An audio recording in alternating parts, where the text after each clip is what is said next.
Hi, surprise. Hi.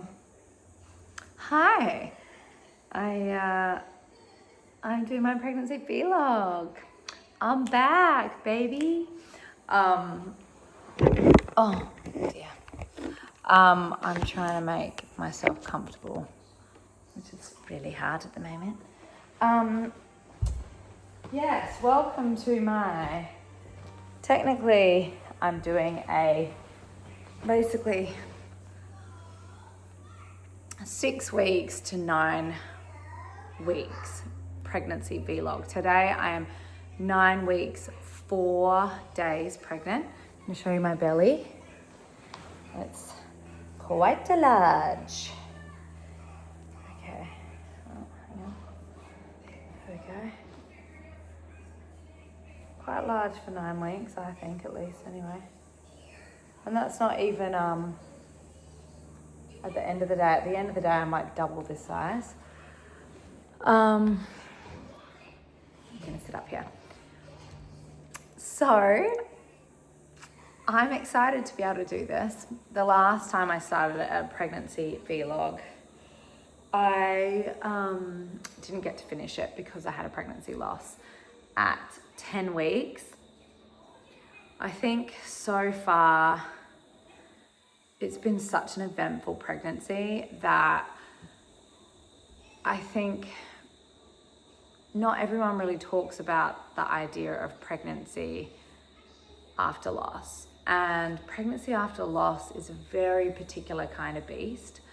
I feel like I've been on edge so much of this pregnancy, just having that expectation that something's going to go wrong, that there's going to be a scan where the heartbeat's not found, or I'm going to start bleeding and I'm going to lose the baby, or just, I think the hardest thing has been really connecting in and feeling like this is real. I haven't told many people, like at this point.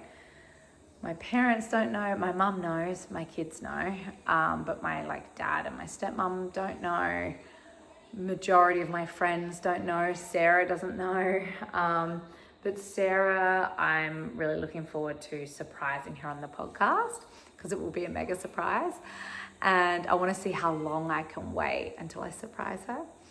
So that's pretty cool. And that was something I was really excited about. I wasn't planning on telling one of my best friends, but it just kind of came out when she told me she was pregnant. She's 3 weeks behind me. I was like, bleh! And I told her. I told a couple of my besties here in Byron Bay because I've been so sick and I feel like it's just obvious that there's something going on with me. I only just told my assistant last night, who I think she's also felt like there's been something up. Mark's family don't know. Isaac doesn't know. I had to tell people at work because my belly is obviously expanding and I'm filming right now. And that some of the outfits they had for me 4 weeks from now were extremely tight fitting. And I was like, probably not gonna work. But so far, I'd like to just tell you a little bit about the experience of getting pregnant and finding out I was pregnant. So as many of you know, I was planning on doing IVF, and I had done IVF in July. And from that IVF, I got one healthy embryo, a little boy. And so that's on ice. And from when I froze my eggs back when I was maybe 30, 31, we used Mark's sperm and we got 2 little boy embryos, and they are on ice, sitting on ice. So my plan was to put 1 or 2 of those embryos in as soon as I'm done this job that I'm filming right now. That was my plan. And the reason we're doing IVF, a lot of you know this, but we have sensitized pregnancies. So that means that Mark has a protein on his blood called the Duffy FYB. It's a specific protein that probably came from his mum's very rare blood type. And that means that that particular protein gets into the placenta of our babies, and it would have been in the placenta of Forrest. And then that triggers a response from me, and my response is to create antibodies to attack that foreign protein. So it attacks that foreign protein with that baby, but usually with that second baby, it just is enough to trigger antibodies, but the antibodies don't get too severe. Then the subsequent pregnancy, the antibodies build a bit more, and then the pregnancy after build a bit more, and then build a bit more. And because I had a loss and I was quite far along, I was 10 weeks, my antibodies, that's included the loss, the antibodies built up with the loss. So now this time my antibodies have jumped up a lot. So what the kind of idea from my doctor is that we don't want the antibodies jumping up on pregnancies that aren't viable. So he would prefer that they know that the embryo is 100% healthy and goes into the body, and that's a take-home baby. So in this situation, how this came about that we are pregnant naturally, this is not IVF. I don't like using the word naturally, but unassisted. In the month of December, or in the month of November, I was like, right, let's just like give this a go. I know I can't do IVF until next year. Like, let's just give it a go, unassisted. And then I kind of changed my mind, and I was like, oh, I want to get the show on the road. Like, let's take Clomid, let's do a trigger shot, and let's go for it. So in November, I took Clomid, and I was like, great. Clomid helps like ensure that you're ovulating. It'll help hopefully fast track the process of getting pregnant naturally. And I went in for my day 4 scan to see how the Clomid was, how it was affecting my eggs. And I went in for my day 6 scan. I started taking it like day 3 or day 2 or day 3, I started taking Clomid. Went in for my day 6 scan thinking I was going to ovulate, in a few days, and then we'd do the trigger shot, and that would push the egg out, and we would naturally try and conceive or do an IUI. And on day 6, they were like, oh my God, you've ovulated already. And I was like, what? I was on my period. And then what happened was I had ovulated so early that I had ovulated during my period. And so we missed that month. That was October. Then the following month, I'm like, I'm not doing anything. Obviously, Clomid does not work for me. It just blew up my eggs to the point where I'm ovulating day 6 of my cycle, which is not normal. The following month, I was like, I'm not doing anything. And then I didn't get a period. I just did not get a period. I didn't know what was happening. I was like, oh my God, I'm perimenopausal. Like, this Clomid's messed me up. And I found out that I had a really large cyst. I had a really large cyst that had formed probably as a result of the Clomid. And I was like, oh my God, I'm not doing this again. I just don't want to try any of these medications. My body reacts crazily to them. I'm just going to forget about it. And then Mark and I really focused in December on kind of reconnecting sexually, and I was working so much, and we just wanted to be with each other. And so all of my friends at work were talking about like 30 days of wellness and 30 days of this and 30 days of green juicing and 30 days. And I was like, what about 30 days of sex? And everyone was laughing. I was like, oh my God, I'm going to try this. I'm going to see if we can do this. And I ended up pitching it to Mark, and I was like, we're going to do this. So, hey Prairie darling, Mummy's just doing her little video. Do you mind taking Horsey over into the other room to play? So you can be as loud as you want? Thank you, my girl. And I was like, let's see if this is reality, if we can actually do it. And we got to, this is so embarrassing with my mum in the background here because I'm talking about, just don't listen to what I'm talking about, Mum.